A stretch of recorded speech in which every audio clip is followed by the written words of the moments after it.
આજે press conference છે પાટીદાર નવરાત્રિ મહોત્સવ 2025 જે અમારું 11મું વર્ષ। આ નવરાત્રિમાં ખાસ કરીને પહેલાં તો નો તિલક નો એન્ટ્રી, ખેલૈયાઓ માટે તિલક ફરજિયાત થશે એન્ટ્રીથી। આ નવરાત્રિમાં વિશેષતા આપને કહેવા જાઉં તો 30 વીઘાનું રવાપર રેસિડેન્સી પહેલાં અશોકભાઈ કાથરાણીનું ગ્રાઉન્ડ, 20 વીઘાનું અમારા ગ્રાઉન્ડની સામે 30 વીઘાનું, 50 વીઘાનું પાર્કિંગ, અને આ નવરાત્રિ 25 વીઘામાં, અને અહીંયા વીવીઆઈપી પાર્કિંગ રામેશ્વરમાં જે લોકોએ સ્પોન્સરશિપ આપી છે એ લોકોનું પાર્કિંગ અમે બોક્સમાં વીવીઆઈપી કાર પાસ આપ્યા છે, એનું પાર્કિંગ અહીંયા છે। બીજા નંબરમાં ગેમ ઝોન ગ્રાઉન્ડમાં, પહેલા નંબરમાં ગ્રાઉન્ડમાં અને બીજા નંબરના ગ્રાઉન્ડમાં ગેમ ઝોન, જે ચકરી ને હિંચકા નાન તેને એટલે નાના છોકરાઓને ભૂલકાઓ રહીમાં રાખે, એમની મમ્મીને ડિસ્ટર્બ ના કરે।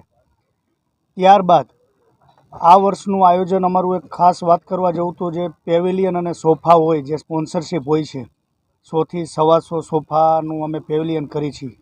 101 પેવેલિયનમાં 4 સોફાઓ, એટલે એ જે સિટિંગ કરી છે ફરતી બાજુ, એ સોલ્ડ આઉટ થઈ ચૂક્યા છે ગઈકાલે। એટલે આપના મીડિયાના માધ્યમ થકી એક કહેવા માગું છું ખેલૈયાઓને।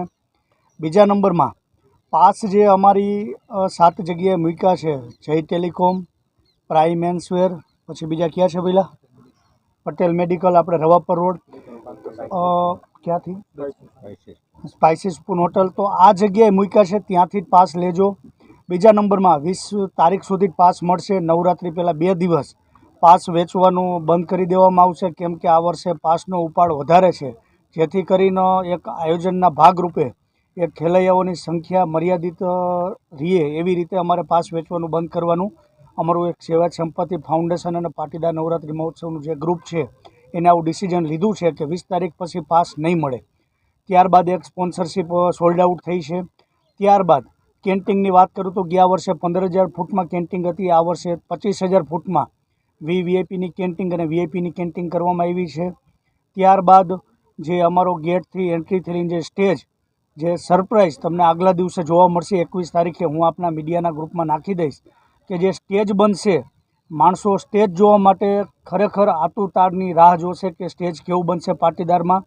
ખરેખર એક એ મારી સરપ્રાઈઝ છે। બીજા નંબરમાં ઘણી બધી સરપ્રાઈઝ છે, આગામી દિવસોમાં હું તમને આપતો જઈશ મીડિયાના માધ્યમ થકી, કે મોરબીના ખેલૈયાઓને આ જાણ થાય ને કે આપના મીડિયાના માધ્યમ થકી એક ગયા વર્ષે મેં પ્રોમિસ આપ્યું હતું, આ જ ગ્રાઉન્ડમાં આપ્યું હતું કે તમામ જ્ઞાતિ માટે એક નવરાત્રિનું આયોજન હું આવતા વર્ષે કરીશ એવું।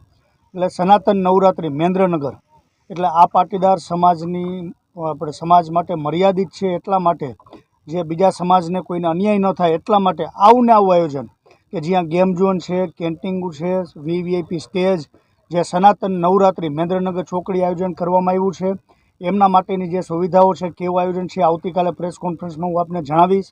બસ બીજું કંઈ નહીં મિત્રો, આટલી જ વાત। જે છેલ્લા વર્ષોથી આ સેવાયત સંપત્તિ ફાઉન્ડેશન, જે અમારું 200 થી 225 સભ્યોનું જે ગ્રુપ છે, 263 જે દેશના જવાનો શહીદ થઈ ગયા છે, એમને અમે 4.25 કરોડ રૂપિયાથી વધારે આર્થિક સહાય કરી ચૂક્યા છીએ, અને આ રૂપિયા મોરબીની પ્રજાના છે, મોરબીના સ્પોન્સરોના છે, નવરાત્રિમાં જે સપોર્ટ કરે છે। અમે તો માત્ર નિમિત્ત છીએ, અમે આવો જવાનો ખર્ચો જ આપીએ છીએ, અથવા ઉત્તરાખંડ અમે એમની ઘરે દેવા જાય તો એ ખર્ચો મારો પર્સનલ હોય છે।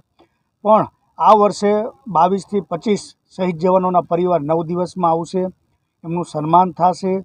મોરબીના ખેલૈયાઓ, પાટીદારના ખેલૈયાઓ વચ્ચે એમને આર્થિક સહાય લાખ રૂપિયાથી લઈને 1.5 લાખ રૂપિયા સુધીના એક પરિવારને, શહીદ પરિવારને આર્થિક સહાય કરવામાં આવશે પાટીદાર નવરાત્રિ મહોત્સવ 2025માંથી।